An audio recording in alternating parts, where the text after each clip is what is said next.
All right, I am joined in studio by some of my favorite people in the world. Paul, Chris, Newburgh Brewing. Oh, thanks, Deuce. You're so sweet. It's very nice. I do what I can. Not only two of my favorite people, you run one of my probably my favorite place in the world. Newburgh Brewing Company. The brewery itself is right there on Colden Street in Newburgh. I mean, you can't miss the building, right? It's just so massive. Now, what's the story of the Newburgh Brewing Company building? It's got a lot of heritage in the Newburgh area. Yeah, right? I mean, it was built in 1860, so it's quite old. It was originally part of William Wright's steam engine factory. Apparently, he was a big deal in the day. At some point, he was balling. When everything was run by steam engines, it was important. So, and then it got sold to Newburgh Paper Box Company, like 1920-ish, I think. And now you've got the Paper Box Pale Ale in the honor of the Paper Box Company. Mm-hmm. Exactly. So it's so kind of big. It reminds me of one of those kind of old German beer halls. It's just very rustic and awesome. If you have never been to the brewery itself, the view of the river is just absolutely incredible. We'll get to the beer in a second. I'm talking ambiance here. But it's really a place you got to check out. We've got the Pint Passport going on at WRRV.com. If you click on Seize the Deal, there's a link there that'll help you get $150 worth of beer for just $75, including all sorts of local breweries. And now let's get to the important stuff, the beer. You guys are trying out all sorts of crazy stuff all the time. That's what I love about going there, is that every time I go to the brewery, there's going to be something that I haven't had yet. Although I'm always going to have my Checkpoint Charlie ready. Right. So if you get rid of that, we've got serious problems. But you've just brewed a really interesting beer that you're debuting right now, right? Yeah, just came out Wednesday. It's our Ginger Double IPA. So we took very different from our regular hop drop Double IPA base beer. A lot of real tropical fruit kind of flavored hops in there.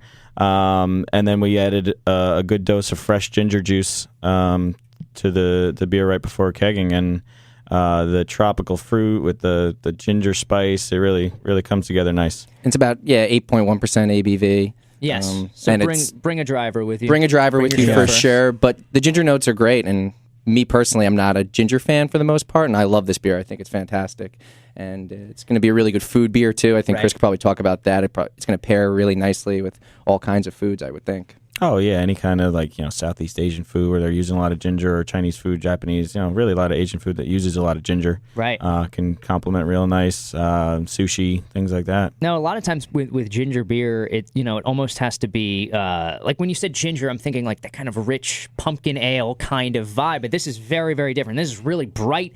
This is just like right up front. You don't have to kind of be sipping it on a cold fall night. This is just one that you can have at any point in time. Absolutely. I was thinking that it would be a nice transition from the summer months to the fall. The pumpkin spice thing is more of a dried ginger type thing, you know, and then a little cinnamon, nutmeg, that kind of stuff. But this fresh ginger is, gives you that spice, that heat that you get from ginger, and it goes really well it'll warm you up in a different way. Yeah, oh yes. Yes, it will. Now, speaking of pumpkin beers and things like that, now, you never just come out with a beer and rest. You guys are always on to the next thing. If you follow Newburgh Brewing on Instagram, you know that, or on Facebook, if you've liked them, you know that they're just constantly going forward. Squashtober's coming out soon. Yeah, what's the deal? What separates your pumpkin ale from others? It's more of a gourd ale, right, if you will, but that's not very appetizing. Yeah, right. So what sets yours apart from the others? We use, what did we get? Like almost 3,000 to 4,000 pounds. Yeah, I didn't weigh them, but 3,000 to 4,000 pounds of fresh, pumpkins, butternut squash, a couple other gourds that I know taste good because I've tasted them, but I don't know what they're called really. From a local farm, From a local farm in Pine Island. And we roast them ourselves. I've been roasting pumpkins for a week, literally. And we are done roasting them. Still need to scrape all the meat out. And we're brewing it tomorrow. There you go. Already ready to go. So, now, when's that expected to be on tap at the brewery? Usually you got 2 to 3 weeks in the tanks before it's ready, so So once October really, kind It'll of be in early October. Yeah, middle of October, hopefully. Perfect. So it puts us about 5 months behind everybody else's pumpkin beers, I guess. It puts you where you should be. Yeah, That's the exactly. problem. Yeah, Right. Is when every other place starts coming out with pumpkin ales in July. It's That's like, right. cool. Let me relax on the beach with a pumpkin ale as the sun beats down upon Nothing me. says putting your toes in the sand like a nice pumpkin beer. Yeah, exactly. So that's another thing I want to get to about you guys, and you're using local ingredients. That's a really, really big priority, I know, for you guys. Not just in your beer, but also in the food that you serve at the brewery as well, right? Well, we always say that the whole craft beer movement has been built on the idea of supporting local. So for us to turn around and not support local would be really disingenuous, and that's something that we take really to heart and we take a lot of pride in. So when it comes to the food in our tap room, absolutely, we try to use all local vendors, whether it be local farms or just general local purveyors, things of that nature. And Chris and his sister and our head chef Isaac have done an amazing job putting together a really fantastic menu for our tap room. So what's the best way for people to get in touch with you guys? I think visit us on the web, newburghbrewing.com, on Facebook, Newburgh Brewing Company, Instagram, Newburgh Brewing, Twitter, Newburgh Brewing, or you can I'm always... sensing a consistent theme. Yeah. across the Pretty board. much, right. Okay.